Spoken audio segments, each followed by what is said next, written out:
Bonsoir. Nous allons assurer la conférence sur les nanotechnologies ce soir. Je vous souhaite la bienvenue à tous dans le cadre de l'Université du Temps Libre. Et je me réjouis ce soir que nous soyons connectés, en même temps qu'ici, nous soyons connectés vers 8 cyberbases. Donc nous avons dans 8 coins du Béarn et un peu plus loin des amis qui vont pouvoir profiter de la conférence ce soir. Et en particulier, nous avons pour ce soir 2 cyberbases qui sont connectées pour la première fois. Vous savez que notre projet, comme je vous l'ai dit cet après-midi à ceux qui étaient là, notre projet est d'arriver à une connexion vers 20 cyberbases pour la fin de l'année. Voilà, donc bienvenue à vous et puis bienvenue à ceux qui nous entendent et qui nous voient et qu'on ne voit pas, donc dans ces cyberbases du département. Et nous nous réjouissons de cette initiative du Conseil général qui permet de porter la connaissance dans tous les coins avec des moyens informatiques. Donc ce soir, le sujet de la conférence sont les nanotechnologies. Et pour cela, nous avons demandé à Madame Escoffet de venir nous parler des nanotechnologies. Madame Escoffet vient de Mulhouse. Elle est d'un laboratoire spécialisé dans ce domaine et nous nous réjouissons de l'entendre. Nanotechnologie, on a fait des conférences sur les étoiles et sur tout le reste. Et bien au contraire, là, on est dans l'infiniment petit. Nano, c'est 10 puissance moins 9, si mes souvenirs sont bons. 10 puissance moins 9 mètres, c'est du tout petit. On se rapproche du domaine de l'atome, du domaine de la molécule en tout cas. Donc, et d'autre part, nous arrivons sur des technologies dont on peut être absolument certain que ce sont des technologies qui vont conditionner beaucoup de choses dans l'avenir. Donc, n'étant pas un spécialiste, je m'empresse de laisser la parole à la spécialiste et de lui souhaiter la bienvenue ici et la bienvenue dans le Béarn. Et nous allons être très heureux de vous écouter, chère madame. Je vous laisse la parole. Alors, on a un problème de micro, il faut parler dans tous les micros. Oui, donc, attendez, comment ça se passe? Alors, attendez, on va expliquer. Je vais d'abord accrocher celui-là. Ça, c'est pour l'ampli. Alors, je vais vous accrocher ça comme la rosette de la Légion d'honneur, si vous avez une poche. Voilà. Très bien, donc là, il n'y a pas de problème, on vous entend automatiquement. Donc c'est bon, voilà. ça fonctionne? D'accord, très bien. Et ça, c'est pour... Ça parler sera... aussi dedans? Non, je pense après, ça sera pour des questions. Alors, on va le remettre. Voilà, donc vous avez la parole. Bien, merci de votre accueil. Donc, avant de commencer le vif du sujet, je veux juste me présenter. Donc, je suis chercheur dans un laboratoire qui fait des matériaux pour l'optique et pour les nanotechnologies. Donc, on utilise la lumière pour mettre en forme des matériaux. Et il y a de ça 6-7 ans, on a commencé à entendre parler de plus en plus des nanotechnologies. Et en tant que chercheur, je me suis dit, moi, entre ce que je fais au laboratoire et puis ce que j'entends autour de moi en disant c'est la grande révolution, ou alors au contraire, ça va être un danger énorme, finalement, en tant que chercheur, qu'est-ce que je vis et qu'est-ce que j'ai envie de communiquer au grand public? C'est pour ça que j'ai commencé à faire ces conférences que j'ai principalement fait, c'est vrai, en milieu scolaire ou en milieu associatif, sur les nanotechnologies. Donc, je ne vous présente pas du tout ce que je fais au laboratoire, mais plutôt ce que j'ai pu récupérer en tant que scientifique comme données à peu près à jour sur ce domaine. Alors, commençons un petit peu par les grandes idées. Tout d'abord, on entend nanotechnologie, on sait que c'est tout petit. Effectivement, 10-9, ça veut dire donc 10-3, ça fait 1 millième de mètre, donc 10-6, donc 10-3, c'est 1 millimètre. Ensuite, vous prenez 1 millimètre, vous allez le couper encore en 1000, vous avez 10-6, ça fait 1 micron. Et il faut encore couper en 1000 pour obtenir ce qu'est un nanomètre. Donc on voit bien, il y a une échelle de grandeur énorme, même par rapport à notre domaine habituel. Alors, on se rend bien compte aussi qu'on va parler de miniaturisation. Ça, quelles que soient les époques, la miniaturisation a toujours eu un côté un petit peu fascinant. Qu'on pense simplement au voyage de Gulliver dans le monde de Lilliput, le fait d'avoir un petit monde là qui existe, qui est beaucoup plus petit que nous, qu'on a du mal à contrôler, à maîtriser, il y a toujours eu une sorte d'appréhension, de fascination et de peur en même temps. On entend parler d'assemblage au niveau atomique. Alors on se dit, c'est génial, on va pouvoir créer toute la matière que l'on veut, puisque toute matière est composée d'atomes. Il n'y aura qu'à se servir dans le grand Lego moléculaire atomique. On va prendre un petit peu de ci, un peu de ça, on va créer tous les matériaux que l'on veut, c'est fantastique. On entend parler aussi de risques technologiques. Il faut voir une chose, c'est que la vague des nanotechnologies, surtout les communications autour de ce terme, c'est apparu à peu près en même temps que les débuts des craintes sur les OGM et que la montée en puissance disons la prise de conscience et la mise en avant des dangers liés à l'amiante. Donc forcément, quand on est arrivé avec un nouveau concept, tout le monde a dit « Oh, attention !» On nous dit aussi que la miniaturisation nous permet de gérer de plus en plus d'informations. On voit bien, sur un téléphone portable aujourd'hui, on a plus de capacité de stockage qu'on en avait sur un ordinateur il y a 10 ans. Donc il y a comme ça une évolution énorme des capacités de stockage, de la capacité de gérer et de stocker des informations. Donc on arrive dans une société complètement nouvelle.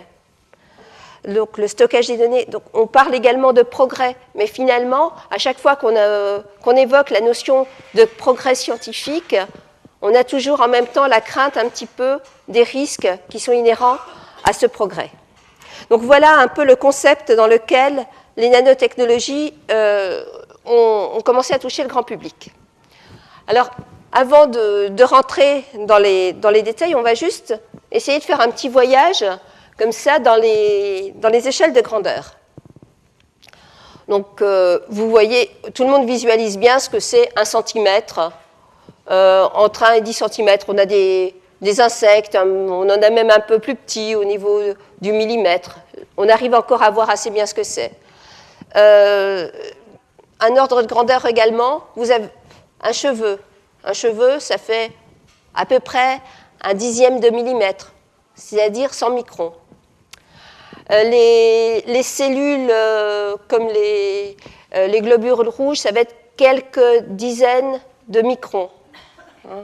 C'est pour vous donner... Mais on se rend bien compte, les cellules, les globules rouges, par exemple, on ne les voit pas à l'œil nu. Donc là, déjà, on a des choses... On sait que ça existe, on en est conscient, mais on n'arrive déjà plus à les voir. Ensuite, on a d'autres structures. Alors, les bactéries sont plutôt de l'ordre du micron. C'est plus petit que les globules rouges. On a également les virus. Les virus, c'est encore plus petit que les bactéries. Alors, il y a un point important, c'est que des bactéries, on arrive encore à les voir au microscope. Les virus, on n'y arrive plus. Donc, on a quand même des choses beaucoup plus petites. On a ensuite l'ADN à l'intérieur des cellules qui va faire un ordre de grandeur, c'est 1 centaine de nanomètres. Ensuite, les protéines qui sont des grosses molécules. Et ensuite, on a les molécules qui sont de l'ordre du nanomètre. Et ces molécules sont elles-mêmes constituées d'atomes qui sont plus petits encore que le nanomètre. Et vous voyez, quand on parle de nanotechnologie, on part d'un micron pour aller à 1 nanomètre. Et là-dedans, on a toute une gamme d'objets quand même très différents, même au niveau du vivant. Ça va des molécules jusqu'à des bactéries ou à des gros virus. Donc là, on a une gamme qui va de molécules simples à des systèmes déjà vivants. D'un autre côté, on a ce que l'on sait faire, ce que l'homme sait fabriquer. Alors au niveau du micron, c'est des transistors, des systèmes. On sait maintenant faire des circuits imprimés dont la résolution et la finesse des traits est de l'ordre de la centaine de nanomètres. Lorsqu'on a des circuits, à chaque fois qu'on a une nouvelle génération de circuits imprimés, on parle de taille de résolution ultime. Donc maintenant, on sait faire des choses de la centaine de nanomètres. Donc les nanotechnologies, dans le domaine de ce que l'homme sait fabriquer, on y est déjà. Et en plus, il y a un autre concept, c'est qu'on savait faire des choses de plus en plus petites, mais on sait aussi fabriquer des molécules. Donc finalement, les chimistes disent, nous, on sait fabriquer des molécules, donc on sait travailler dans le domaine des nanotechnologies depuis longtemps, et les chimistes apprennent à faire des molécules qu'ils contrôlent qui sont de plus en plus grosses. C'est ce qu'on appelle une approche du haut vers le bas ou du bas vers le haut, bottom-up ou top-down, et qui fait que le domaine des nanotechnologies a été abordé aussi bien par des gens qui savaient faire des molécules de plus en plus grosses que par des sortes de graveurs extrêmement fins, des orfèvres de la matière qui savaient faire des objets de plus en plus petits. Donc on est à une rencontre entre deux mondes. Alors revenons maintenant un peu sur l'historique de la notion de nanotechnologie. Il y a un scientifique qui est Richard Feynman, que je trouve très sympathique et qui en plus était un visionnaire. En 1959, il a écrit un texte dans lequel il dit finalement on explore, on parle beaucoup du cosmos, on parle de l'infiniment grand, on a envie de découvrir des autres mondes, mais il existe là sous nos yeux une place énorme. Alors sa phrase en anglais c'est « There is plenty of room at the bottom ». Là en dessous, il y a plein de places. Et puis finalement, on ne sait pas la maîtriser, on ne sait pas l'utiliser. Et il a imaginé tout ce qu'on pouvait faire si on savait manipuler la matière et construire la matière à une échelle de plus en plus petite. En particulier, des sortes de sondes qui permettraient d'explorer le corps humain, voire de le réparer. Un peu plus tard, en 1966, Flechter fait un film qui s'appelle « Le voyage fantastique » qui raconte l'aventure à l'intérieur du corps humain. Donc les notions même de nanotechnologie et de miniaturisation ont été utilisées par les cinéastes. Il y a eu également l'homme qui rétrécit, qui va de plus en plus bas dans la découverte de la matière. Et donc Richard Feynman, au travers d'un texte qui n'est pas très long et qui est disponible très facilement sur Internet, imagine tout ce qu'on va pouvoir faire. Par exemple, il raconte que si l'on était capable d'écrire les lettres avec des atomes, on arriverait à stocker toute l'Encyclopédia Britannica sur une tête d'épingle. Quand on voit ce qu'on arrive à mettre maintenant sur une clé USB, au niveau quantité de matière, lui, il ne parlait que du texte. Mais aujourd'hui, on stocke dessus des vidéos, des sons, donc beaucoup plus d'informations que même ce qu'il avait pensé au départ. Donc, au niveau vraiment du concept, je pense que Richard Feynman reste celui qui a fait le plus rêver aux possibilités positives des nanotechnologies. Alors, parallèlement à ça, ensuite, on n'avait pas vraiment d'outils pour développer tout ce qu'il avait raconté, donc c'est resté un petit peu un texte d'un grand bonhomme, mais ça n'a pas eu de conséquences immédiates au niveau scientifique. En 1974, on voit apparaître le mot nanotechnologie. Un peu plus tard, en 1986, alors il y a Eric Drexler, qui était un chimiste qui a imaginé tout ce qu'on pourrait faire avec des molécules qu'on pourrait assembler pour en faire des petits moteurs vraiment à l'échelle moléculaire, et qui a imaginé des tas de structures qui donneraient des fonctions à une échelle infiniment petite. Alors, il a imaginé également qu'on pourrait vraiment assembler la matière atome par atome et fabriquer des nanorobots qui seraient capables d'avoir comme fonction de se reproduire eux-mêmes. Ça a donné lieu à toute une vague de science-fiction de plus en plus impressionnante, parce que ce qu'il faut voir, c'était certains scientifiques, mais ce qu'il avait raconté, il n'y avait pas grand-chose qui était vraiment réalisable. Donc ensuite, il y a eu des grosses polémiques autour de ce qu'il a écrit, justement parce qu'il a apporté des idées au grand public qui n'étaient pas forcément très, très réalistes. Mais il a eu un gros avantage, c'est qu'il a débloqué des fonds très importants pour les nanotechnologies. Donc c'est vrai que c'était une personne qui reste un petit peu ambiguë dans le domaine des nanotechnologies. On sait qu'il a raconté des choses qui n'étaient pas forcément très crédibles pour des vrais scientifiques, mais il a un avantage, c'est qu'il a vraiment lancé la vogue des nanotechnologies en sciences. Mais autour de ça, il y a eu aussi des mouvements de science-fiction, tout ce qui est cyberpunk, aussi des mouvements transhumains, c'est-à-dire toutes ces personnes qui s'imaginent que la technologie va pouvoir dépasser l'être humain et qu'on va pouvoir, grâce à des systèmes qui vont réparer le corps, être conservé assez longtemps et être réveillé un peu plus tard quand la technologie aura fait des progrès pour revivre plus longtemps. Donc, autour du domaine des nanotechnologies, s'est créé un mouvement culturel un petit peu à la marge, qui peut surprendre dans le domaine purement scientifique. Alors revenons maintenant peut-être à des choses plus concrètes. Finalement, quand on parle d'infiniment petit, on a eu besoin à un moment, c'était bien beau de rêver ce nanomonde, de dire tout ce qu'on pouvait en faire, tout ce qu'on pouvait y découvrir, mais encore fallait-il pouvoir le voir. Donc, comme je vous ai dit tout à l'heure, l'œil humain arrive à distinguer, bon an, mal an, 1/10 de millimètre, donc la taille d'un cheveu.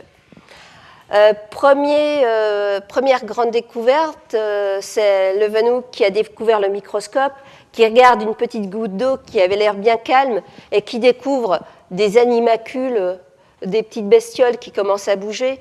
Et il se dit, mais il y a des choses qui vivent, qui nous entourent, que l'on ne voit pas. Et ça a été quand même une sacrée découverte. Même si on n'avait pas encore tous les concepts pour comprendre ce que l'on voyait, mais c'est à partir de la découverte du microscope qu'on a pu comprendre un certain nombre de phénomènes biologiques. Mais le microscope reste bloqué à un certain niveau. On ne peut pas voir en dessous de ce qu'on appelle la longueur d'onde de la lumière. Donc, la lumière est une onde qui se propage. Donc, une onde, ça oscille comme ça. Et la longueur d'onde, c'est la distance qu'il va y avoir entre deux crêtes. Et la lumière a une longueur d'onde dans le visible entre 400 et 800 nanomètres, typiquement. Et l'image que j'utilise parfois, c'est essayer de viser un endroit très, très précis avec une maladie de Parkinson. Ce n'est pas évident. Et donc, la lumière a ce problème qu'elle ne peut pas aller cibler plus précisément que sa longueur d'onde. Donc, on ne va pas pouvoir voir des détails inférieurs à la longueur d'onde. Ce qui fait qu'on a beau faire tout ce qu'on veut, avec un microscope optique en lumière visible, on ne pourra pas voir en dessous de 400 nanomètres. Et encore, il faut utiliser des très bons objectifs. Leeuwenhoek, avec son premier microscope, il ne voyait pas 400 nanomètres. C'est évident. Alors, quand je vous dis ça, les virus, eux, ils font plutôt quelques centaines de nanomètres. Ce qui fait que pour observer, d'un point de vue analyse médicale, pour observer sous un microscope des virus, ce n'est pas du tout la même approche que pour observer des bactéries. Des bactéries, on les voit sous le microscope. Des virus, on ne va pas pouvoir. Enfin, il y a certains macrovirus dont on parle, des virus géants que l'on va pouvoir voir, mais ils ne sont pas si faciles que ça à détecter. Pour ça, des fois, on peut se dire, mais comment ça se fait qu'on arrive facilement à détecter qu'il y a une infection, mais on n'est pas capable de savoir quel virus est concerné? C'est que les méthodes de détection ne peuvent plus du tout être les mêmes.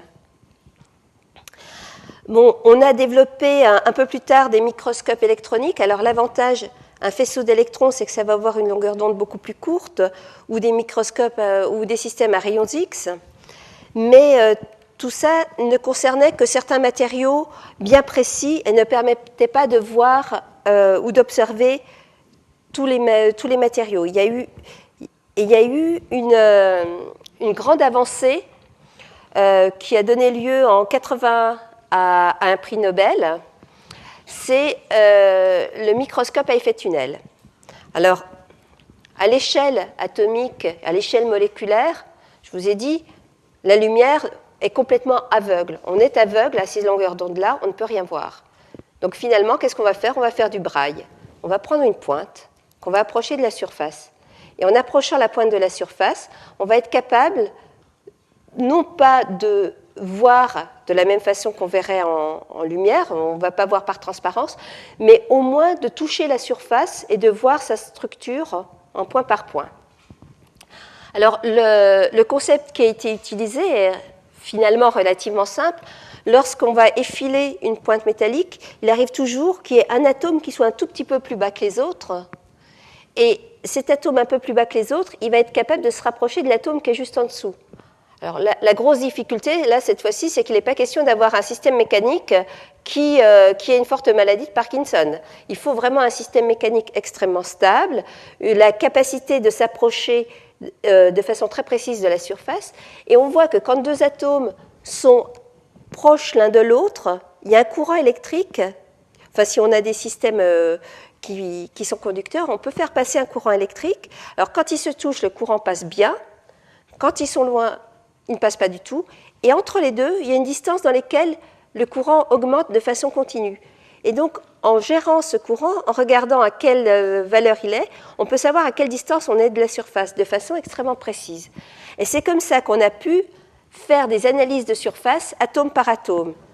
L'image là qui est ici montre vraiment une surface qui a été visualisée atome par atome par cette technique.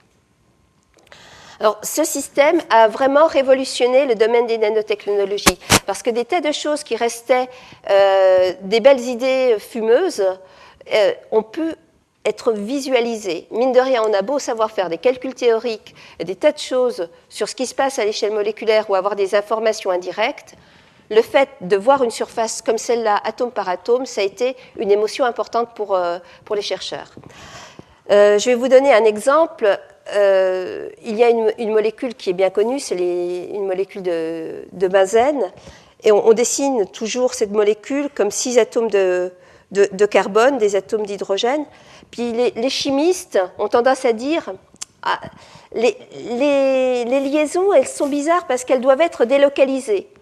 On n'a pas des atomes qui sont bien précis, mais normalement on a un nuage d'électrons qui englobe un petit peu tous les atomes, un petit peu comme un bouclier électromagnétique qui serait autour des atomes.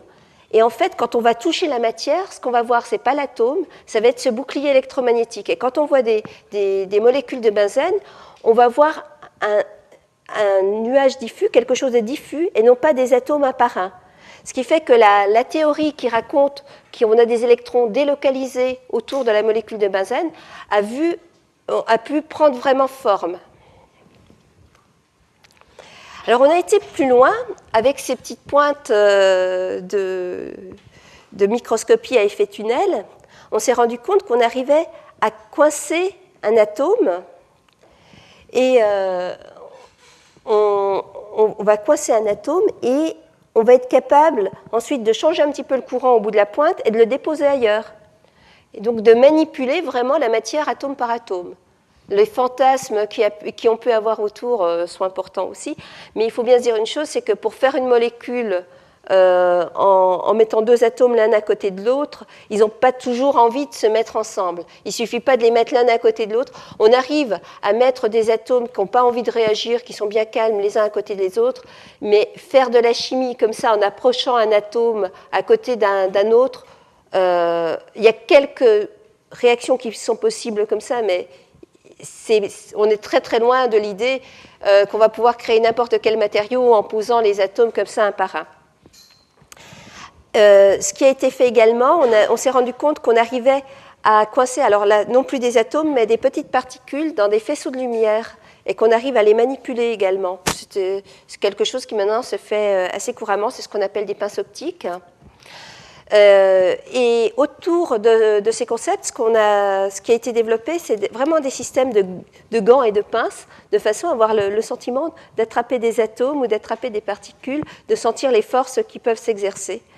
C'est assez impressionnant et c'est un travail également sur les sciences cognitives et sur la manière dont on peut appréhender le monde par le toucher. Ce qui fait qu'on a un travail dans ce cadre-là de sciences dures, mais également de quelque chose de très humain. Alors ça, ce sont des exemples de ce qui a été fait dans les manipulations atome par atome. Donc ici, c'était des atomes de xénon. Donc le xénon n'a pas trop envie de réagir avec d'autres atomes, ce qui fait qu'il acceptait d'être bien posé tranquillement. Et on voit tout de suite qui a financé les recherches.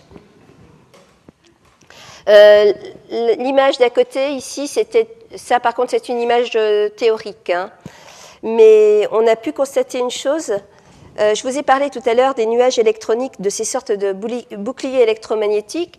Les théoriciens savent très bien les calculer. Et dans certains cas, on peut mettre un atome quelque part et avoir une sorte de fantôme d'atome qui apparaît ailleurs. Et on arrive à le visualiser également par microscopie à force atomique. Donc, une fois de plus, ça a permis de faire le lien entre des calculs théoriques et des choses effectives qu'on a pu toucher. Je crois que c'était important aussi ce côté, avoir quelque chose de tangible, des belles images de ce monde que l'on imaginait jusqu'à présent. Alors maintenant, revenons à des choses très, très terre à terre sur que fait-on aujourd'hui comme nanotechnologie. On arrive à faire de la nano-impression. Donc on fait des sortes de petits tampons qui vont permettre de poser des molécules une à une, enfin pas une à une, mais en très fine couche sur une surface pour structurer la matière, pour avoir des endroits qui vont être hydrophiles et d'autres, c'est-à-dire des endroits qui vont vouloir être en accord avec l'eau, d'autres qui vont repousser l'eau, avoir des revêtements monomoléculaires. Alors pour la petite histoire, je suis de Mulhouse et Mulhouse a une histoire d'impression sur étoffe. Et on avait un jour un colloque sur les surfaces nanostructurées et on a eu le matin toute une conférence sur ce nanopatterning, donc cette structuration moléculaire des surfaces, où le conférencier nous avait expliqué le matériau dans lequel on doit faire le moule, le tampon, il faut qu'il soit ni trop dur, ni trop mou, il faut qu'il adhère bien, que les autres molécules adhèrent bien, on a des tas de contraintes à avoir. Et l'après-midi, on va au musée d'impression sur étoffe, et le guide nous explique que pour faire des beaux tissus, à l'époque, pour faire de l'impression sur étoffe, il fallait trouver un bois qui ne soit ni trop dur ni trop tendre et qui adhère bien, sur lesquels les molécules de colorant allaient bien adhérer. Et on s'est regardé avec le conférencier en disant finalement, les problématiques sont toujours les mêmes. Alors ici, attendez, je regarde si j'ai... Hop, non, voilà. Voilà, ici, j'ai voulu quand même montrer un petit peu ce que je fais au laboratoire. Nous, on fabrique des petits points de plastique sous l'action de la lumière. On envoie des points de lumière. Et on a réussi comme ça à faire des petits points qui font une cinquantaine de nanomètres. Et on cherche à descendre en dessous pour durcir la matière, pour faire des réactions chimiques très localement. Donc ça, c'est aussi des choses qui sont utilisées qui sont déjà utilisées et qui fonctionnent. Donc, fabriquer des nanoobjets, on sait faire. Il y a un autre domaine dans lequel on a pas mal travaillé, enfin pas mon laboratoire, mais de façon générale la communauté scientifique, c'est ce qu'on appelle les nanotubes de carbone et les nanoparticules de carbone. Pour aller un peu vite, on pourrait dire que ça peut être des choses qu'on va trouver dans du noir de carbone, dans de la suie, sauf qu'il faut purifier, il faut être bien sûr de ce qu'on va obtenir, et de façon à obtenir ces objets qui vont être certains conducteurs, d'autres semi-conducteurs, d'autres isolants, pour les utiliser comme briques élémentaires pour fabriquer des structures plus complexes. Donc là, on est à la limite entre la chimie et la structuration qui venait vers le haut. C'est-à-dire on n'est plus dans le domaine des molécules comme on a l'habitude de les comprendre, de les avoir. C'est déjà presque un matériau, mais c'est un matériau qui est en feuillet, qui a des formes bien contrôlées. Et ces nanotubes, c'est quelque chose quand même d'assez fascinant. En plus, ce n'est que du carbone. Et il y a une variété de propriétés complètement phénoménales, avec pourtant toujours le même atome de base. Ce qu'il faut voir, c'est que le carbone, vous avez le charbon, mais vous avez le diamant aussi.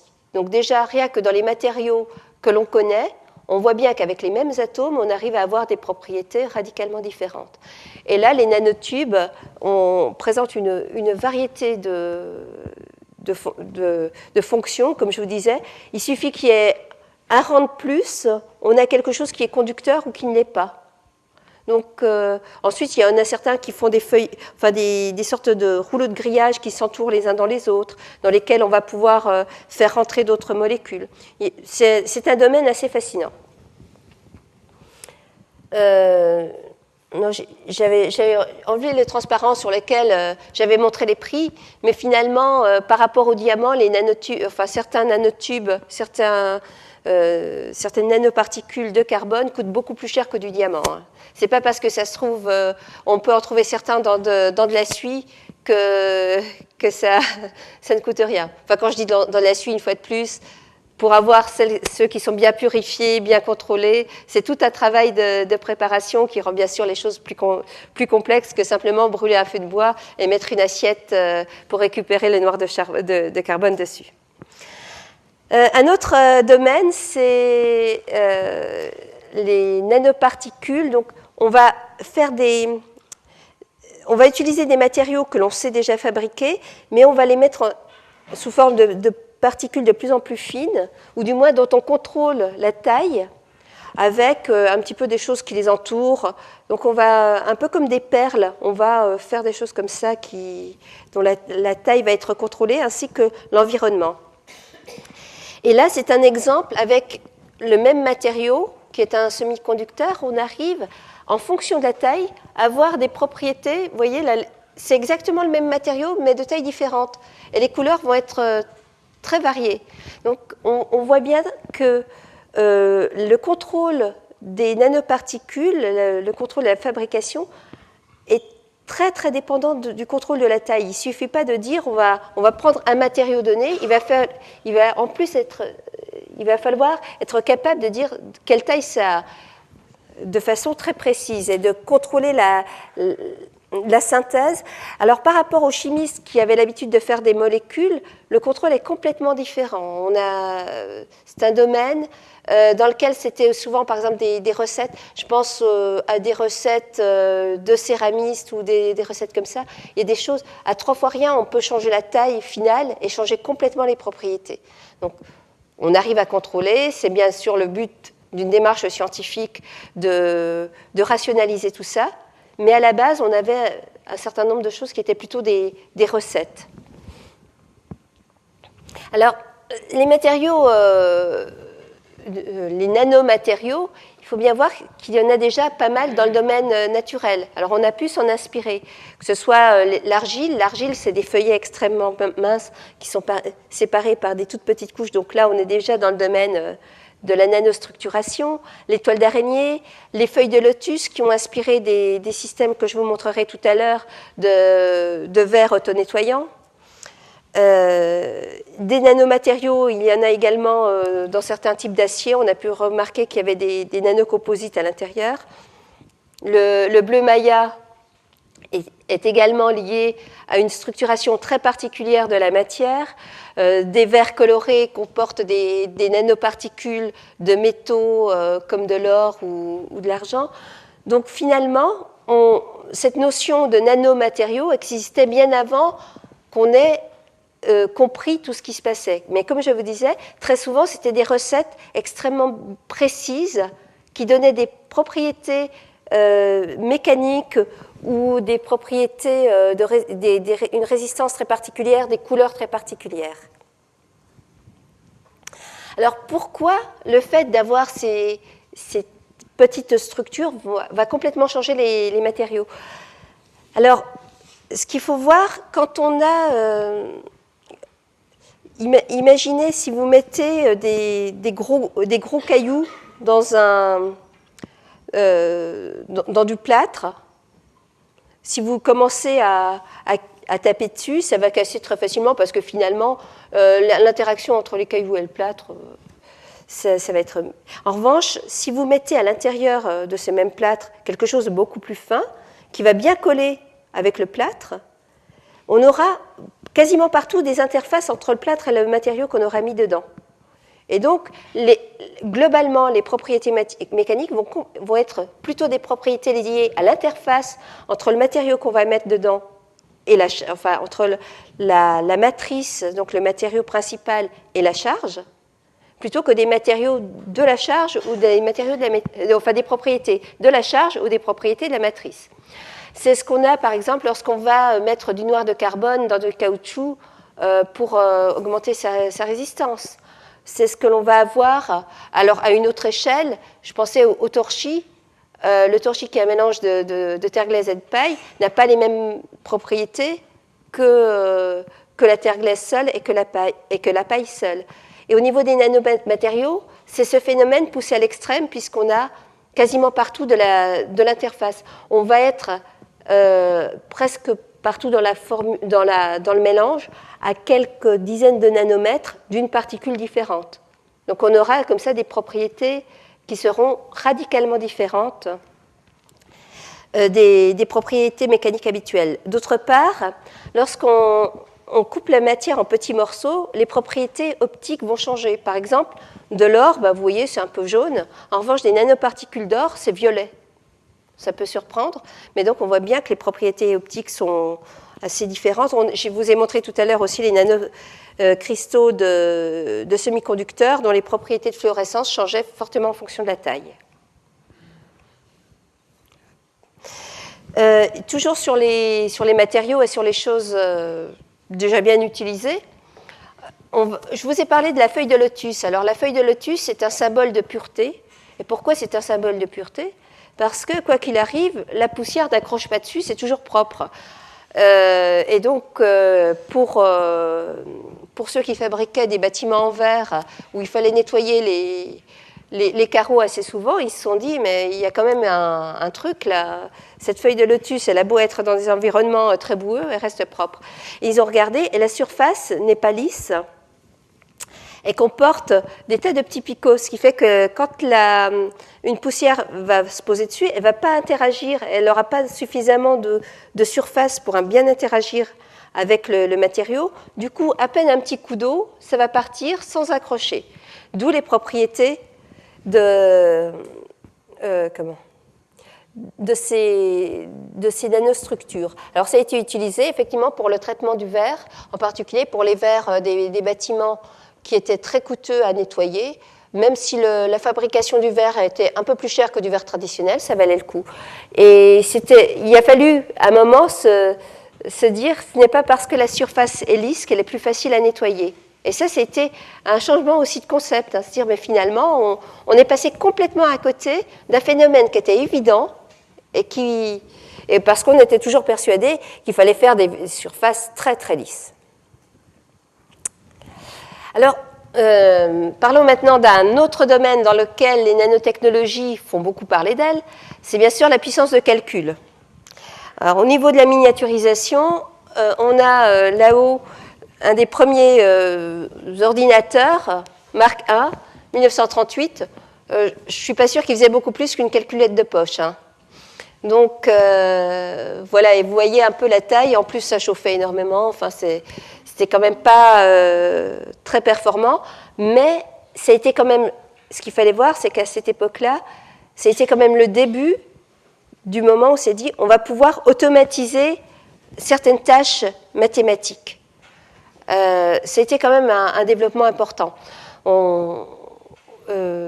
En particulier, pendant la Seconde Guerre mondiale, il y a eu aussi tout un développement autour du décryptage. Le travail sur les codes secrets a permis de faire des avancées au niveau logique de calcul assez importantes. Mais on voit bien que la puissance de calcul n'y était pas encore tout à fait. Alors la grosse découverte, c'était quand même le transistor. Au lieu d'avoir des systèmes électromécaniques avec des sortes d'interrupteurs ou des choses très grosses, on a réussi à faire des fonctions logiques sur beaucoup moins de place. Et autre grosse avancée, ça a été les circuits intégrés. C'était déjà en 1959. On a réussi à créer des transistors directement sur un circuit en mettant petit à petit les couches qu'il fallait pour, au lieu de coller des composants électroniques un à un, on a fait des choses beaucoup plus globales. Et à partir de là, c'est ce qu'on appelle la loi de Moore. Alors, c'est écrit petit, on n'arrive pas à lire, mais l'important, c'est la tendance, à savoir que très régulièrement, on multiplie par 2, je ne sais plus, tous les voilà, c'est ça, double tous les 18 mois. Voilà. Et donc, on double tous les 18 mois la puissance de calcul et la capacité d'intégration et la miniaturisation de ce qu'on arrive à mettre. C'est énorme. Donc, vous voyez, d'année en année, on arrive à faire de plus en plus de calculs, d'où maintenant ce que je vous disais, sur un téléphone portable, on arrive à stocker plus d'informations que ce qu'on avait. Alors, le souci, cette puissance de calcul, cette puissance de stockage, c'est bien beau, mais on finit par manquer d'imagination quant à l'utilisation possible. Par exemple, on est capable d'enregistrer tout ce qu'on va raconter pendant sa vie, mais est-ce que c'est bien utile et à quoi ça peut servir si on n'a pas le temps ensuite de s'écouter? Donc, avoir le temps de s'enregistrer, c'est bien, mais prendre le temps aussi de s'écouter, de temps en temps, ça vaut le coup.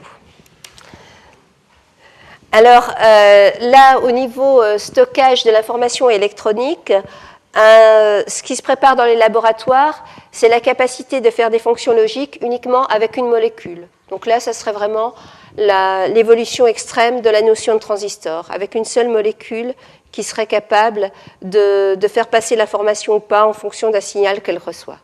Donc faire de la logique au niveau moléculaire. Il y a déjà des choses qui peuvent se faire, hein. Alors, je vous disais qu'on manquait un peu d'imagination pour voir à quoi pouvait servir tant de puissance de calcul, mais vous doutez bien que l'armée, généralement, a des idées là-dessus. Alors, officiellement, c'est faire de la poussière intelligente pour aller faire de l'observation en milieu hostile, par exemple au sein d'une centrale nucléaire ou dans des endroits où on ne pourrait pas envoyer d'hommes. Bon, ce serait créer des toutes petites poussières qui seraient en mesure de communiquer les unes avec les autres, et de renvoyer des informations, donc des nano-espions. Il y a un programme américain qui travaille là-dessus. Je ne sais pas où c'en est exactement aujourd'hui. Je sais qu'on arrive à faire des petites choses qui communiquent entre elles. Un des fantasmes, c'est de voir ces nanopoussières être en mesure de s'auto-organiser. C'est dans un roman qui s'appelle La proie de Michael Crichton. Il parle de cette peur de voir des nanopoussières commencer à s'organiser, à prendre une autonomie, puisqu'on travaille aussi sur les réseaux de neurones et les réseaux. Donc on va donner une petite information à chaque poussière, mais quand elles sont mises toutes ensemble, elles sont capables de créer une autre fonction. Ça, c'est un peu la base des réseaux de neurones. Donc il y a d'un côté la capacité technique de réaliser ce genre d'objet qui est en mesure de communiquer les uns avec les autres. Et d'autre part, il y a les études théoriques sur qu'est-ce que donne un système quand on lui donne une petite information. Par exemple, on a été en mesure de faire des robots qui sont capables de s'intégrer au sein d'une société de blattes et de vivre avec elle, en échangeant des informations. Donc, il y a des choses quand même assez étranges qui fonctionnent au niveau intelligence artificielle. Alors, un domaine aussi dans lequel les nanotechnologies créent quand même pas mal de craintes, c'est qu'on arrive dans des domaines où on touche au vivant, on touche à l'ADN, on touche à des structures qui sont de la même taille que ce qu'on sait être composé, la matière, les êtres vivants. Alors, je crois que cette crainte et ce fantasme est inhérent à tout progrès. On a eu quand même aussi la biochimie qui a montré que finalement, un grand nombre de choses que l'on pensait être inhérentes à la nature humaine sont en fait des envois d'hormones, d'informations, de signaux électriques, de molécules chimiques entre différentes cellules. Mais néanmoins, dès qu'on commence à toucher au vivant, on a toujours cette impression qu'on va toucher à quelque chose d'interdit. Alors, il y a quand même des jolies choses qui se font. Par exemple, c'est ce qu'on appelle les neuroprothèses. On arrive à fabriquer des objets suffisamment petits pour se greffer sur des nerfs. Et c'est ainsi qu'on arrive à remplacer la cochlée d'enfants qui naissent sourds pour leur permettre d'entendre. S'ils sont appareillés en étant tout petits, vraiment dans les quelques jours, quelques semaines peut-être qui suivent la naissance, donc bien sûr il faut détecter la surdité très très tôt, mais là on est en mesure d'avoir des enfants qui vont entendre, qui seront en mesure de parler normalement. Alors, il leur manque quelques fréquences, ils ne deviendront peut-être pas de grands chanteurs ou de grands mélomanes, mais néanmoins, ils seront tout à fait capables d'avoir une vie normale. Alors, en plus, ça s'est remboursé par la sécurité sociale pour une raison bien simple. Ça coûte beaucoup moins cher d'appareiller quelqu'un, même avec ce système qui, je ne sais plus, j'avais un ordre d'idée, admettons dans les 100 000 francs, mais donc ça fait, disons, 50 000 euros. 50 000 euros. C'est un ordre de grandeur, hein, je ne suis pas absolument sûre, mais ça coûte de toute façon beaucoup moins cher que d'encadrer un enfant sourd toute sa vie. Donc c'est une avancée effective. En plus, ça lui donne une capacité à suivre une conversation, à avoir une vie normale. C'est quand même fantastique. On travaille également sur des rétines artificielles. Les rétines artificielles permettent également à des personnes aveugles de recevoir des signaux lumineux qui leur permettent de se guider. Ce n'est pas encore, bien sûr, une vision parfaite, mais on arrive à greffer des systèmes électroniques sur les nerfs optiques. Donc ça, c'est tout ce qui est notion de neuroprothèse. Bon, il y a eu également des travaux de fait pour greffer sur des nerfs de tétraplégiques des systèmes de télécommande pour télécommander par la volonté, par des impulsions nerveuses, pour télécommander des fauteuils ou des objets qui environnent. Alors, c'est fantastique et en même temps, il y a un peu un côté Frankenstein. On se demande finalement si on est capable de faire ça, est-ce qu'on n'aurait pas envie d'avoir des hommes bioniques? Quand on pense au dopage dans le domaine du sport, on peut se dire, mais finalement, si on arrive à nous greffer une rétine artificielle, pourquoi ne pas la greffer de façon à ce qu'elle soit sensible dans l'infrarouge? Il y a quand même des choses auxquelles on peut penser. On voit que finalement, même si on ne le fait pas, on sait qu'il y a des choses qui seront possibles. Alors, les applications en médecine sont également très importantes au niveau des matériaux biocompatibles. Par exemple, un des problèmes que l'on va avoir lorsqu'on va mettre comment ça s'appelle, ces petits ressorts qui évitent... voilà. Donc, un des problèmes, c'est qu'on peut avoir des dépôts qui vont se former, qui vont faire des caillots, mais en travaillant sur la structuration des surfaces, un petit peu comme tout à l'heure, je vous ai parlé des feuilles de lotus, on peut faire la même chose au niveau de ces matériaux pour éviter qu'il y ait formation de caillots, qu'il y ait formation de biofilms qui donneraient lieu à des infections. On a également travaillé sur des systèmes de films avec des nanotrous pour des greffes du pancréas, de façon à ce que l'insuline puisse être libérée dans un sens, mais que les anticorps n'aillent pas faire un rejet de greffe. Alors, tout n'est pas parfaitement au point, mais je veux dire, ce sont des choses qui sont clairement dans les tuyaux des labos sur lesquels on travaille effectivement. Autre chose qui n'est plus de la science-fiction, alors le voyage fantastique, on n'est pas à voyager dans les vaisseaux sanguins, mais on avale une sonde qui envoie des images qui permet de visualiser les intestins pour détecter des anomalies. Donc on n'en est plus à la cœlioscopie, c'est quand même quelque chose qui est beaucoup plus léger. Bon, c'est un petit peu gros à avaler, mais je pense que par rapport à une cœlioscopie, c'est quand même moins inconfortable. Et ce système fonctionne et est utilisé pour faire de l'imagerie médicale.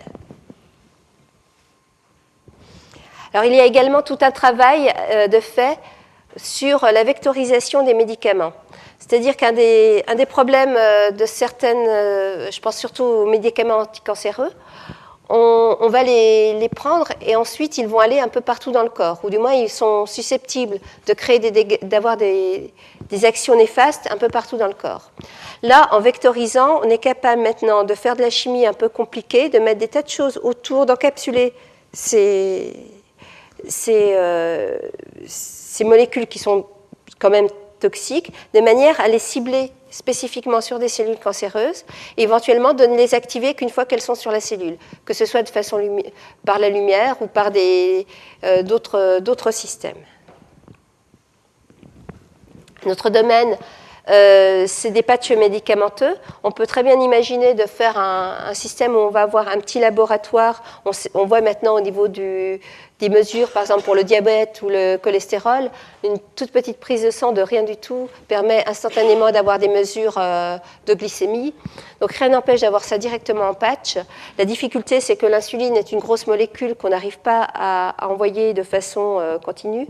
Mais si on arrive à greffer un système électronique qui analyse et qui en même temps soit capable d'injecter juste ce qu'il faut quand il faut d'insuline, pour les diabétiques, ce serait quand même un soulagement par rapport au fait de se mesurer et de s'injecter soi-même. Mais là, c'est pareil, ce sont des choses qui sont en train d'être mises au point. Tout n'est pas encore parfait, mais on y travaille. D'après moi, c'est des solutions qui vont arriver dans quelques temps. Alors, qui ressemble un petit peu, il y a tout ce qui est analyse médicale. Maintenant, avec une goutte de sang, on est capable de faire des analyses qu'on n'arrivait pas à faire avant. Par exemple, il y a un système qui devrait permettre d'avoir un dépistage du sida beaucoup plus rapide avec simplement une petite carte à puce qui fait toutes les analyses instantanément, en un temps très rapide. On entend beaucoup parler aussi des analyses d'ADN. Les analyses d'ADN sur les nanotechnologies, ça n'aurait pas pu être possible. Il faut être en mesure de stocker des tas de petits brins d'ADN et ensuite d'analyser par fluorescence. Donc ça ressemble vraiment à ce qu'il y a là, c'est-à-dire une petite carte comme ça avec des zones plus ou moins lumineuses. Et c'est l'analyse de ces zones qui permet de savoir si l'ADN est proche de ce que l'on recherche ou pas. Voilà, donc là, je vous ai fait un petit peu brossé un panorama de ce que l'on voit en nanotechnologie. Alors, on se rend compte tout d'abord qu'il y a effectivement des risques. Quand on pense par exemple aux risques qui ont été liés à l'amiante ou aux OGM, on comprend que l'opinion soit méfiante, d'autant que dès qu'on parle de nanoparticules, on se rend compte que si par exemple on en avait comme ça libérées, on peut en avaler et puis elles peuvent pénétrer plus ou moins profondément dans les poumons. Mais en même temps, la plupart du temps, ces nanoparticules sont au sein de matériaux qui existaient déjà depuis longtemps et elles ne sont pas sous forme de poudre. Elles sont, dans la plupart des applications, en tous les cas, elles sont sous forme de matériaux et c'est souvent des matériaux nanocomposites. C'est dans ce cadre-là qu'on les utilise. On s'est rendu compte aussi que les propriétés des nanoparticules sont différentes des propriétés du matériau massif. Donc il y a effectivement tout un tas de procédures qui existent pour les produits chimiques. La Commission européenne travaille effectivement à ce que ces mêmes procédures soient mises en place sur l'utilisation des nanoparticules et des nanomatériaux. Simplement, il faut bien se dire que le fait d'avoir testé un matériau de façon globale ne veut pas dire que la nanoparticule de ce matériau ne présente pas de risque. Mais je pense qu'on en est conscient. C'est tous ces risques qui ont rendu les débats citoyens autour des nanotechnologies si importants et qui ont rendu également l'opinion vigilante. Alors, il est évident que dans le domaine du progrès, on ne peut pas avoir un risque zéro. Mais je crois que l'expérience a montré qu'il fallait être vigilant et qu'on cherche à mettre en place autant de procédures que possible autour de ces problématiques. Bon, à côté de ces risques effectifs, il y a quand même des peurs qui sont beaucoup plus ancrées en nous. Par exemple, une technologie qui permettrait de tout sauvegarder sur notre vie, ça fait peur. Se dire qu'à tout moment, on pourrait être surveillé, on est dans Big Brother, quelque part, quelqu'un qui sait tout sur nous, le jour où on fait une petite bêtise, on se voit reprocher des tas de choses qu'on pensait sans conséquence. Cette société totalitaire, on n'en a pas envie, qui est tout à fait légitime. Mais cette technologie de l'information, ce n'est pas les nanotechnologies, c'est la technologie tel qu'on est en train de... C'est le fait d'avoir un téléphone portable en permanence, une carte bleue, d'être abonné à droite à gauche. Cette technologie-là, enfin cette société-là, on y est déjà en partie. D'ailleurs, petite remarque, l'autre jour, j'ai appris qu'en Chine, le deuxième enfant qui n'était pas autorisé, des fois n'est même pas inscrit dans l'état civil. Et ça nous paraît choquant. C'est-à-dire que si on n'est pas marqué quelque part dans un dossier, déjà, pour nous, ça nous paraît anormal de ne pas être inscrit quelque part dans un dossier. Donc finalement, cette société de fichage, je crois qu'on l'a déjà en nous, parce qu'on a besoin de faire partie d'une société. Après, à chaque individu de voir jusqu'où on est prêt à accepter d'être fiché. Alors, il y a une autre peur dont je vous ai parlé, c'est la frontière entre l'électronique et le vivant. Là, on est dans du Frankenstein, et la peur de voir apparaître des cyborgs, de voir des hommes augmentés, de se dire qu'on va pouvoir réparer toutes les imperfections. On sent bien quand même qu'il y a un domaine, là, qu'il y a quelque chose auquel on n'a pas envie de toucher. On a envie de se dire, mais laissez-nous être un petit peu imparfaits quand même, de temps en temps. Alors heureusement, quand on voit tout ce qu'on peut faire avec le domaine des nanotechnologies, on se rend compte qu'on peut faire de vrais progrès en médecine, de vrais progrès pour améliorer les conditions de vie. Également, je n'ai pas parlé, mais de nouvelles sources d'énergie, consommer moins d'énergie de façon globale, des matériaux plus performants. Donc meilleure gestion des ressources de la planète. Le fait d'avoir une société de l'information permet également d'envisager d'autres modes de développement économique avec moins de nécessité de voyage et avec une meilleure répartition, ne serait-ce que de la société de l'information. Tout le monde a accès maintenant à des informations, ou du moins est susceptible assez facilement d'y avoir accès. Ce n'est plus quelque chose qui est complètement inimaginable pour l'ensemble de la planète.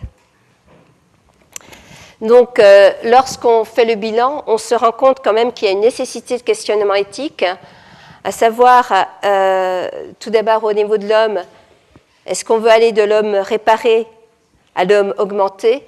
Là, c'est une vraie problématique.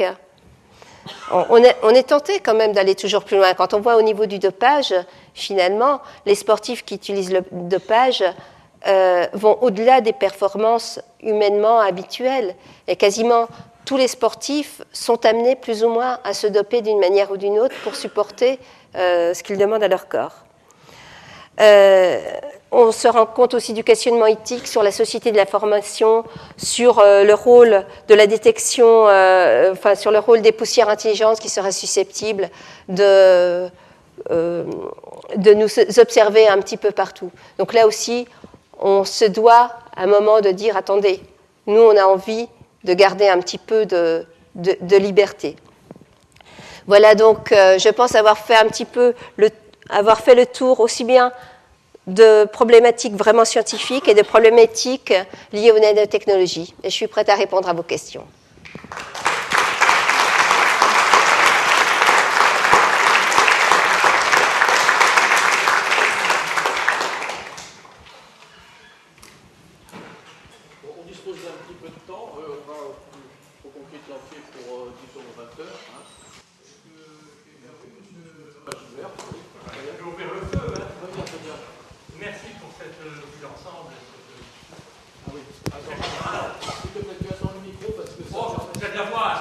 Non, c'est pour... D'accord. D'accord, merci pour... Il est branché ? D'accord, c'est bon. Merci pour cette vue d'ensemble, cette vulgarisation. Mais néanmoins, j'aurais aimé que vous alliez plus en détail dans certaines applications. Car je crois qu'avant d'envisager tout le code... Enfin, avant, non. On doit envisager tout ce qui est risque, c'est certain, pour toute application nouvelle. Mais je crois qu'il faut regarder aussi le potentiel d'application. Et il y en a un peut-être que vous n'avez pas abordé. Vous l'avez cité en tant que produit, en tant que nanoparticules. Ce sont les nanofibres, d'une part. Alors, j'aimerais que vous alliez un peu plus dans le détail dans l'application des nanofibres, si possible. D'autre part, les nanosphères peuvent être intéressantes, je crois, dans le marquage en particulier. Alors, que ce soit le marquage dans le domaine médical, dans le monde humain en particulier, ça peut être valable. Et puis il y a tout un secteur aussi des nanoparticules, peut-être qu'il faut envisager dans le secteur des lubrifiants. Alors quand je dis lubrifiant, il ne s'agit pas de l'huile du moteur, hein, c'est pas ça, mais je parle de lubrifiants de surface de contact, que ce soit des surfaces métalliques ou des surfaces osseuses. Alors, qu'avez-vous à dire sur ce domaine? Alors, je vous avoue une chose, c'est vrai que j'ai essayé de prendre un certain nombre d'informations. Bon, sur les lubrifiants, effectivement, j'ai lu un certain nombre, mais je ne suis pas spécialiste du domaine ni dans les nanofibres. Donc, je préfère ne pas m'avancer trop plutôt que de raconter des bêtises, mais il est évident que dans tout ce qui est nanomatériaux, il y a là une tonne de choses. Les charges également, hein, je disais sur les pneus, des pneus quasiment inusables,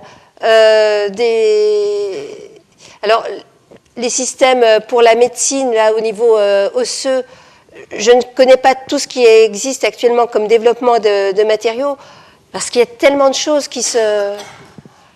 sur les nanosphères, en tant que vectorisation, pareil, j'en ai entendu parler, mais je ne pourrais pas en dire plus. Vous en savez sans doute plus que moi. Non, c'est pas ça. Tout, hein. Non, mais... Je vous ai posé la question, particulièrement pour les nanofibres, parce que vous avez abordé le côté carbone. Oui. Alors naturellement, les fibres de carbone, déjà la fibre de carbone, c'est pas la dimension du cheveu, ça tout le monde le sait, c'est diamètre nettement plus fin, et on envisage, et ça se fait déjà, des travaux sur les nanofibres en carbone. Oui, purement en fibre. Un peu comme ce que j'ai montré là, les grillages, le rouleau de grillage, mais en plus long. Et je crois qu'il y a un autre secteur. Et c'est extrêmement résistant. Les nanotubes.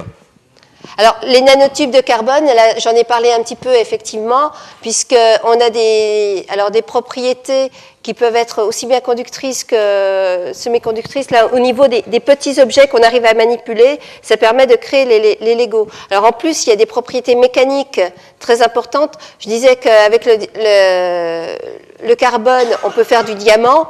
Donc, il faut bien voir que ces fibres de carbone vont avoir la finesse qu'on voit là, et tout en étant, dans l'autre sens, aussi résistante que du diamant. D'où des propriétés mécaniques complètement originales. Et d'ailleurs, dans le domaine des matériaux, il y a des avancées énormes au niveau du poids des matériaux pour l'aérospatiale ou du poids des matériaux dans l'automobile.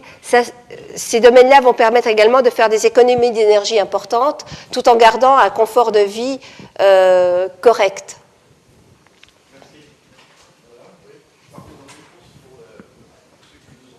Oui, merci. Je vous remercie d'avoir parlé aussi des dangers. Par exemple, je lis cette poussière intelligente. Alors, est-ce qu'on peut, de cette façon, aller contrôler ce que font les gens qui ne pensent pas comme vous, vos ennemis? C'est déjà ce que font certains Américains et quelque part, ça me paraît extrêmement dangereux. Autonomie, où es-tu dans ce cas-là? Oui, donc c'est... je pense que, alors, ce domaine-là n'est pas propre aux nanotechnologies, c'est vraiment le domaine même du traitement et de la gestion de l'information et de la surveillance globale des individus. Jusqu'où est-on prêt à aller dans le fichage de chaque personne? Ce qu'il faut voir, c'est que lorsqu'on parle de puces RFID, c'est-à-dire ce sont des petites puces qu'on arrive à mettre sous la peau ou à greffer sur les personnes et à les suivre partout où elles vont. Ce n'est pas le gouvernement forcément qui est le plus demandeur, c'est les parents qui ont peur qu'on leur kidnappe leurs enfants. Et devant ce genre de demande de pression sociale, il est difficile aussi à un gouvernement de dire « Attendez, non, on n'en veut pas. C'est pour le bien de nos enfants, on peut pas ne pas en vouloir. » Et là, on se retrouve face à un dilemme quand même... finalement, ce n'est même pas les gouvernements qui imposent ça, c'est une sorte de pression sociale qui demande à avoir un risque zéro partout. Et ce domaine de la société de l'information, je pense que le débat dépasse largement le cadre des nanotechnologies. Alors, moi, c'était pas tellement une question, mais on a eu l'occasion de faire venir au printemps Lionel Larquet, qui est un scientifique qui a fait un doctorat de physique, qui a été chercheur et qui travaille au sein des petits débrouillards et qui a quand même pas mal travaillé sur les nanotechnologies vis-à-vis de ses connaissances scientifiques. Donc, il nous a amené quand même un certain nombre d'informations sur la dangerosité, et notamment, j'ai eu l'occasion de me questionner et de lire des choses qui concernaient plus spécifiquement le devenir de la science, et on rentre là-dedans par rapport aux problèmes philosophiques que sont posés toutes les recherches qui peuvent être faites, et notamment les nanotechnologies.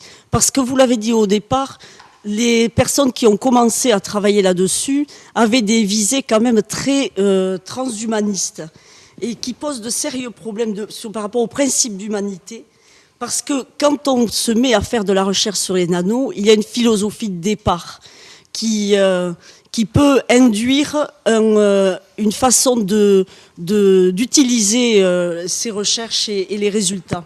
Et si on considère au départ que l'homme, c'est un agrégat de cellules, d'ADN, d'atomes, et que ça n'est que ça, alors à ce moment-là, effectivement, on peut considérer que l'on peut modifier l'homme avec la science. Mais est-ce que l'homme, c'est que ça?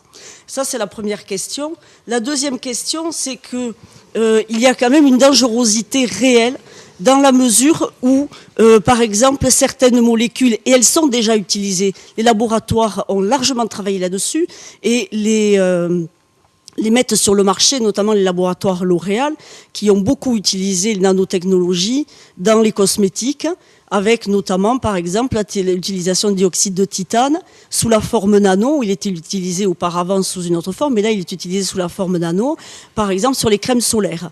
Sauf que la petitesse, précisément, de ces produits fait que ça passe la barrière placentaire, ça passe la barrière pulmonaire, et ça passe la barrière au niveau du cerveau. Donc là, ça pose un sérieux problème, puisqu'on sait l'injecter, on sait l'utiliser en crème, mais on ne sait plus l'enlever une fois que ça y est. Et on ne sait pas non plus, on sait que ça a des dangers réels. Quant à l'utilisation scientifique, quant à l'utilisation par rapport aux cellules cancéreuses, j'ai eu l'occasion d'assister à une conférence avec le docteur Bellepomme, qui est un des plus grands cancérologues français, et j'ai posé la question, que pensez-vous des nanotechnologies dans le domaine de la cancérologie? Et je pense que c'est pas un Pink Floyd, il sait de quoi il parle.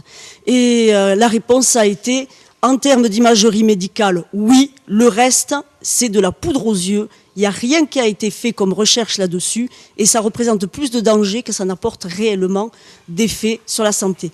C'est-à-dire qu'effectivement, on a eu raison de le souligner comme au départ, eh bien, effectivement, les nanotechnologies posent les problématiques identiques que celles des OGM, à savoir qu'on ne met pas en place de techniques de précaution, et que par conséquent, les laboratoires, quand il y a des intérêts financiers importants, peuvent se lancer là-dedans, et les intérêts financiers y sont. Donc ça m'amène aussi à poser la question de qui fait les recherches. Je pense que vous poussez un peu loin la question. Hein.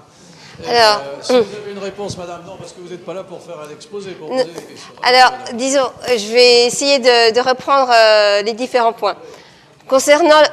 Concernant déjà la nature humaine, je crois que là, j'ai essayé de présenter des choses qui se faisaient en laboratoire. Et la problématique éthique, je l'ai en tant qu'individu. Mais en tant que scientifique, je présente les choses et après, je redeviens un individu, un citoyen. Et si je me suis permis de venir faire des conférences grand public, c'est justement pour apporter un niveau de connaissance à partir duquel je pense que chaque citoyen est en mesure de se créer son choix éthique. Mais ce n'est pas à moi de l'imposer, le choix éthique. Ce serait facile de vous dire c'est très bien ou c'est très dangereux sous prétexte que je suis scientifique. Mais je n'en ai pas envie. Je me dis, j'ai fait un panorama. Voilà. Alors, concernant les dangers des nanoparticules, il faut voir que maintenant, dans les programmes européens, il y a une demande expresse d'avoir une évaluation des conséquences des recherches sur les programmes nanotechnologie. C'est quelque chose de relativement nouveau, qui n'existait pas dans les recherches précédentes. Et donc, il y a eu quand même une vraie prise en compte de la pression citoyenne dans ce domaine-là. C'est évident que cette pression citoyenne est peut-être en conflit avec des pressions économiques, mais s'il y a un équilibre entre les deux, c'est très bien. Je crois que la pression citoyenne est importante pour contrecarrer la pression économique, mais ce n'est pas aux scientifiques de bloquer les choses, parce que lorsqu'on voit les avancées potentielles dans le domaine de la médecine, quand on voit les avancées potentielles dans le domaine des matériaux, quand on voit, mais globalement, prenez la façon de vivre d'il y a 50 ans et regardez aujourd'hui. Donc à partir de là, on sait qu'on peut faire des choses bien. Je ne dis pas que tout est bien, je dis simplement on peut en faire. La science est un moyen, mais la science n'a pas à donner des solutions éthiques. Dans ce cas-là, les solutions éthiques, c'est chacun de nous en tant que citoyen, c'est chacun de nous en allant voter, c'est chacun de nous en s'engageant dans la société, mais c'est un autre domaine. Voilà, avec les technologies, on peut faire la meilleure ou la pire des choses. Mais tout à fait, mais comme avec tout progrès. Bon, je voudrais qu'on revienne à une question strictement scientifique qui nous est posée par un auditeur de Gand. Vous voyez, c'est donc l'interactivité. La question est, vous parlez de fantômes d'atomes, voulez-vous éclairer la situation? Oui, alors... D'accord. Mais en fait, dans l'image qui était montrée, et dans certaines expériences, on a pu disposer les atomes d'une certaine manière, donc des atomes de métal, en mettre un à un foyer d'une ellipse, un peu à un certain endroit dans cette sorte de stade. Et de l'autre côté, en symétrique, il n'y en avait pas, mais il y a une sorte de bosse qui apparaît, qui correspond en fait au nuage électronique qui fait apparaître ce que j'appelle un fantôme d'atome. Mais bon, c'est vraiment de la mécanique quantique assez poussée. Voilà, si on sombre dans la mécanique quantique, c'est autre chose, hein, on va voir. J'essaye de trouver des images sur... Non, on arrive à faire des choses, à voir des choses. Allez-y, tiens, attends. Moi, je vous ai écouté avec beaucoup d'intérêt. Je pense que vous nous avez présenté des choses qui sont, j'allais dire, emballantes. Mais vous n'avez pas du tout insisté sur la difficulté du côté technologique, c'est-à-dire la réalisation de ces choses-là. Quand vous voulez faire des pointes, au plan de la technologie, il y a, j'allais dire, il faut des capacités qui sont phénoménales. Il y a des difficultés qui sont phénoménales. Quand on prépare un substrat, vous partez toujours d'un substrat ou d'un support. Comment vous caractérisez ce support? Comment ensuite vous faites pousser vos ensembles sur ce support éventuel?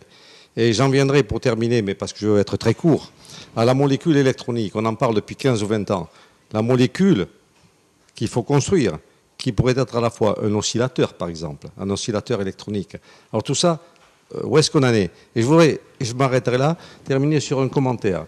Il y a quelques années déjà, il y avait des équipes de recherche, et en France et en Hollande, qui travaillaient sur l'utilisation du rayonnement synchrotron, si je ne me trompe, pour guérir le cancer. Comment procédait-il? Il faisait absorber certaines substances qui se fixaient, c'était des atomes ou des molécules, qui se fixaient sur les cellules qui étaient malades, et ensuite, en réglant le rayonnement, ils arrivaient à obtenir un rayonnement qui détruisait ces structures sans toucher ou sans perturber toute la matière environnante. Alors je ne sais pas où l'on en est, parce que c'est très lourd, il faut des rayonnements, il faut toute une technologie enfin, de préparation.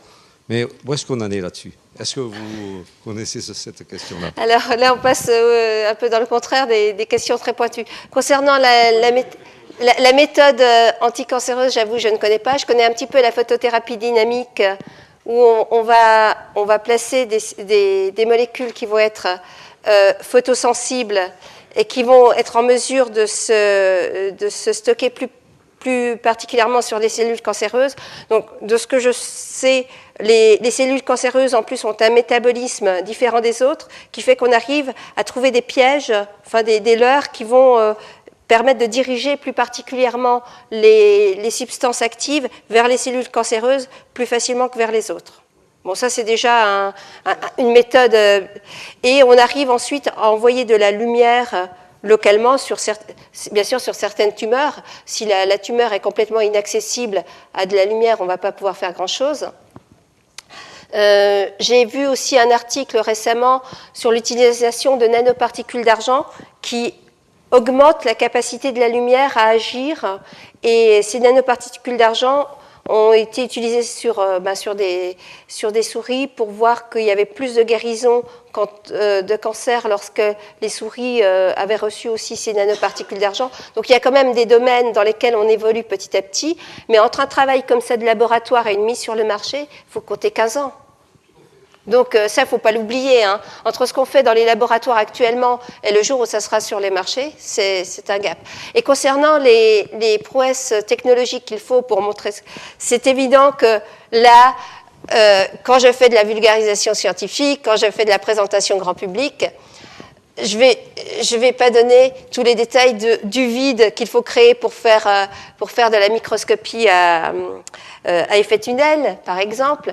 En revanche, il y a des choses, moi, quand même, qui m'impressionnent, c'est que malgré tout ça, un AFM, un microscope à force atomique, c'est un petit appareil comme ça, qu'on utilise sur une table antivibratoire, mais qu'on n'utilise même pas dans une salle blanche, et avec laquelle, alors dans ce cas-là, on ne voit pas les atomes, je suis d'accord, mais on arrive quand même à faire des jolies images, dans des conditions, finalement, beaucoup plus faciles que ce qu'on peut imaginer.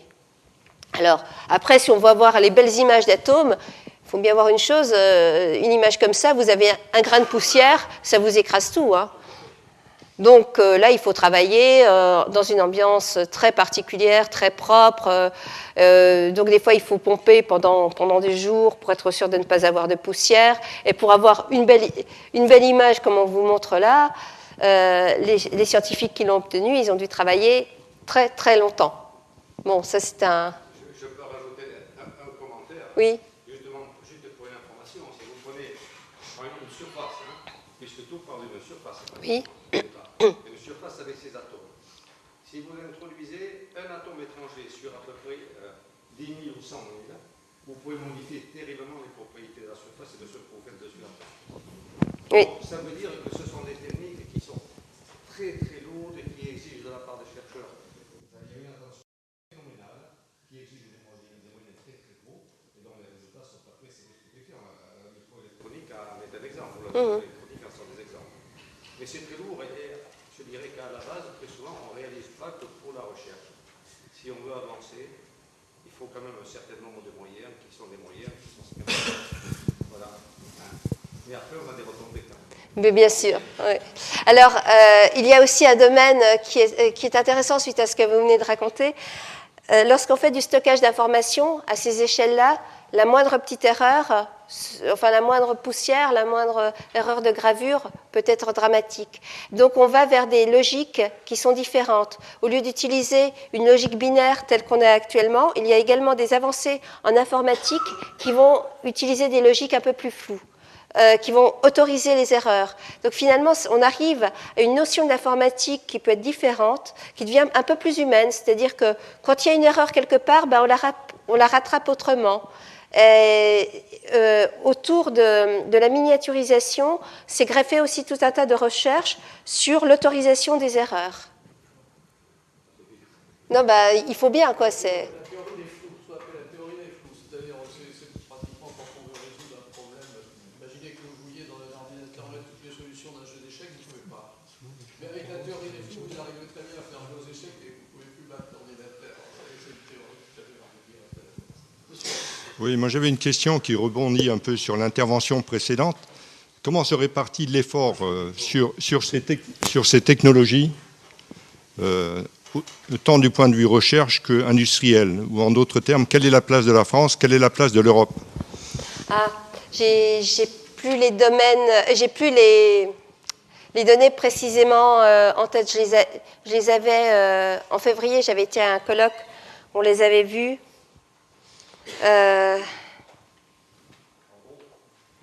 Bon, l'Europe, globalement, arrive à être au niveau du Japon, des États-Unis, mais individuellement, les pays européens n'y arriveraient pas. C'est évident que là, il faut une collaboration de tous les pays. Et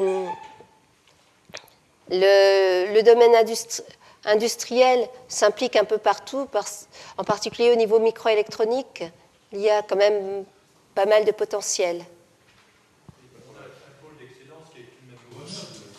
Oui, avec Minatech, oui, tout à fait, oui. Ouais.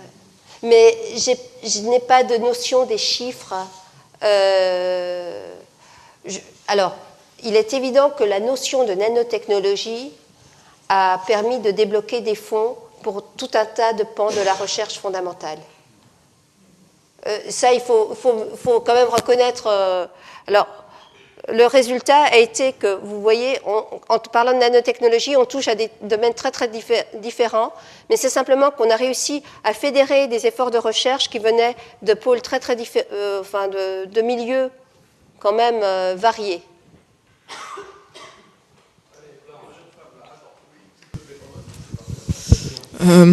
Bonjour.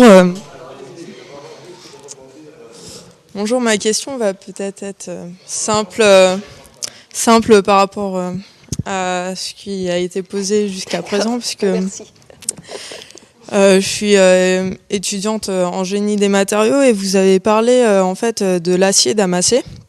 Donc le Damas a été créé il y a très très longtemps, on le sait, et pendant pas mal de décennies, en fait, la méthode a été perdue. Et il y a quelques années, on a su comment, du fait que c'est en martelant le minerai de fer dans du coke, qu'on arrivait à créer des nanotubes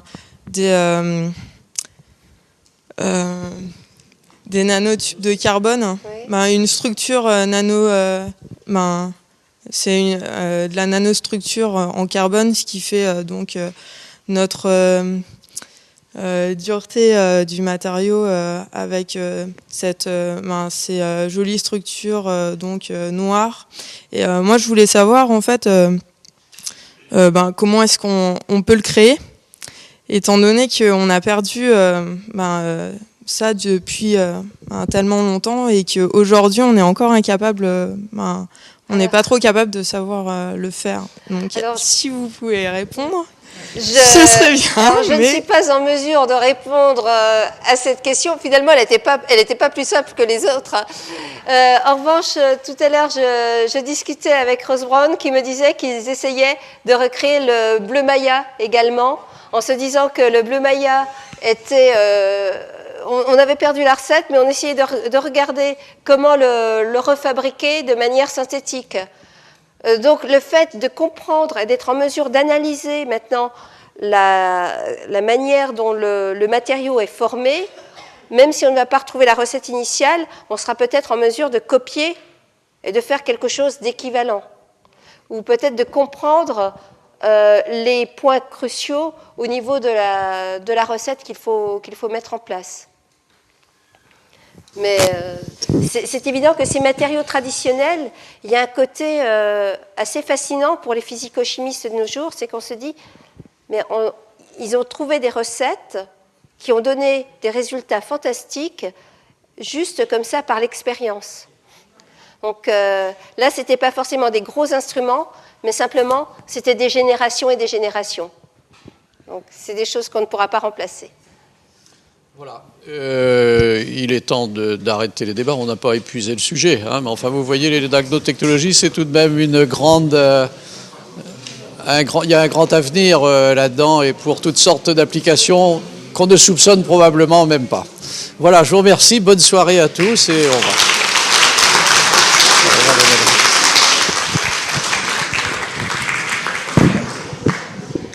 Qu'est-ce qu'on fait du micro, là ?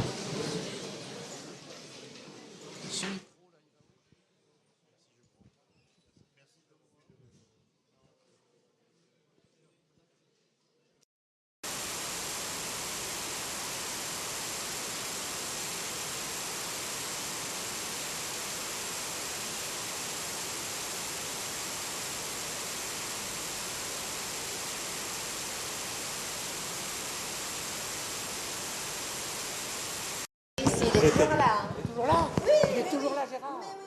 Bon, alors, s'il vous plaît, vous le saluerez de la part de Gilbert Barret. Marie, c'est un nom tout simple à retenir. J'ai passé du temps à Mulhouse, moi, à l'école, mais quand elle était que du Fossé, dans les sous-sols du Quai du Fossé, avant qu'elle soit au campus là-haut. Voilà. Et avec qui travaillez-vous ce secteur Poitiers, Lyon. J'ai pas. Comment il s'appelle Christian Decker. Oui, Oui, j'ai connu. Christian Decker. Lui. Et puis Pénigaud. Oui, mais surtout, Christian, je l'ai connu, il était dans ses débuts à peu près à ce moment-là. Parce que je ne sais pas quel âge il a, mais. Il est à la retraite. Oui, mais